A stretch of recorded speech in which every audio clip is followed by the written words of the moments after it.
أعوذ بالله من الشيطان الرجيم بسم الله الرحمن الرحيم ويا آدم اسكن أنت وزوجك الجنة فكلا من حيث شئتما ولا تقربا هذه الشجرة فتكونا من الظالمين صدق الله العلی العظیم. دوستان گرامی، السلام علیکم و رحمت الله و برکاته. آیت را که خدمت شما تلاوت کردم آیت 19 سوره الاعراف است که راجع به حضرت آدم علیه السلام و بیبی حواست و قصهشان که چه قسم اونا در جنت بودن و چه قسم اونا از جنت اخراج شدن و چه قسم ایشان پشیمانی خدا اظهار کردن از نافرمانی خداوند. تقریبا در حدود 5-6 آیت است که مسلسل به تفصیلش به این قصه پرداخته شدم. هر وقت که من این آیت ها را تلاوت میکنم مادر خدا بیامرزم یادم میاد. اونا اکثرا از کارهای خانه خسته میشدن، از آشپزی اینا خسته میشدن، باز بسیار کار میبودن بالای حضرت آدم علیه السلام و بیبی حوا. وقتی کم کلانتر شدم متوجه شدم که یک برداشت عام در بین مردم است که بیبی حوا در جنت فریب شیطان خورد و او باعث شد که حضرت آدم علیه السلام فریب شیطان بخوره و امی باعث شد که حضرت آدم و حوا اردوشون از جنت اخراج شد. و زمانی که یک مقدار مطالعاتم بیشتر شد متوجه شدم که برداشت نه صرف در بین مسلمان ها در بین افغان ها بلکه در تمام ادیان وجود داره، در بین عیسوی ها و در بین نصرانیت وجود داره. امی قصه وجود داره، یعنی در تورات و انجیل قصه هم ذکر از قصه حضرت آدم و حضرت بیبی حوا. متاسفانه چیزی که برداشت در جامعه ما شما به شکل عمومی است اما یک تعبیر از اسرائیلیات است که برداشت چنین میشه که اولا حوا فریب خورد و بعد او باعث شد که آدم علیه السلام فریب بخورد.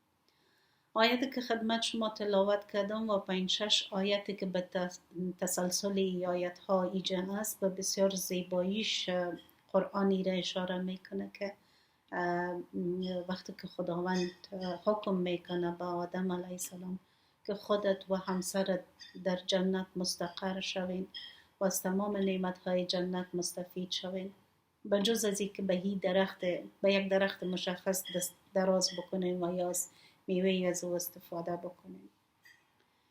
شیطان موفق میشه که داخل جنت شود و هر دویشان فریب بده. آیت هایی که قرآن کریم خداوند عظیم به الفاظ خود ذکر میکنه فوسوس لهما الشیطان، یعنی در گرامر عربی در پالوی صیغه مفرد و جمع صیغه مثنا هم وجود داره که می لفظ هما لهما اشاره به 2 نفر میکنن، به زوجی که حضرت آدم علیه السلام و بیبی حوا هستند. و تقریبا در تمام امی 5-6 آیتی که به تسلسل پشت است نظر به زیقی وقت ما خدمت شما تلاوت نمیتونم، قرآن اردویشان مشترکانه خطاب میکنه فوسوس لهما الشیطان لیبدی لهما ما وری عنهما من سوآتهما و قالا ما نهاکما، یعنی به می شکل جریان دارم. و قاسمهما در آیت بعدی یعنی شیطان قسم بر اردویشان خورد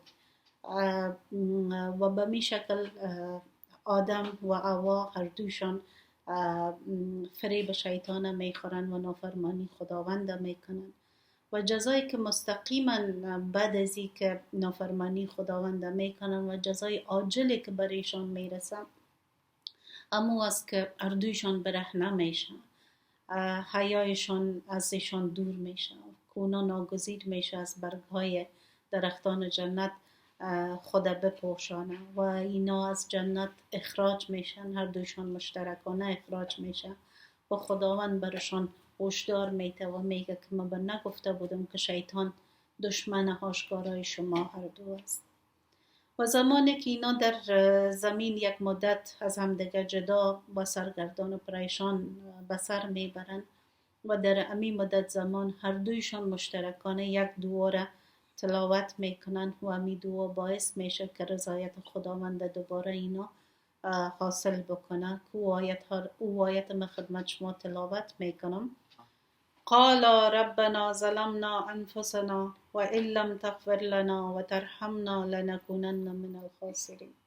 با وجود که هر دویشان از هم دیگه جدا بودن، در سمت‌های مختلف بودن، لیکن هر دویشان به می یک صدا بر یک دیگر خود طلب آمرزش میکردن. هر دویشان مشترکانه بر یک دیگر طلب آمرزش میکردن، چون هر دویشان مشترکانه مرتکب اشتباه و نافرمانی خداوند شده بود.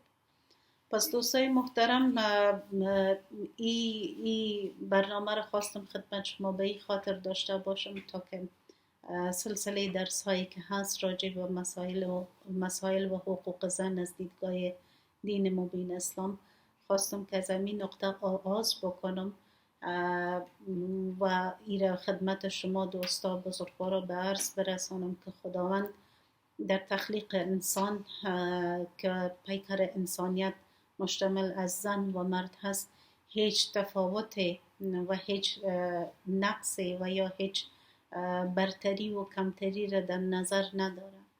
ما انسان هستیم که خود نظر به معیار تقوای خود بلند و بالا می سازیم، چی زن باشیم چی مرد. و خدای نخواسته اگر اخلاق نادرست باشه، برخوردهای نادرست باشه، همون باعث میشه که خدای نخواسته از لطف و مرحمت پروردگار به دور بمانیم. تشکر از توجهتان. السلام علیکم و رحمت الله و برکاته.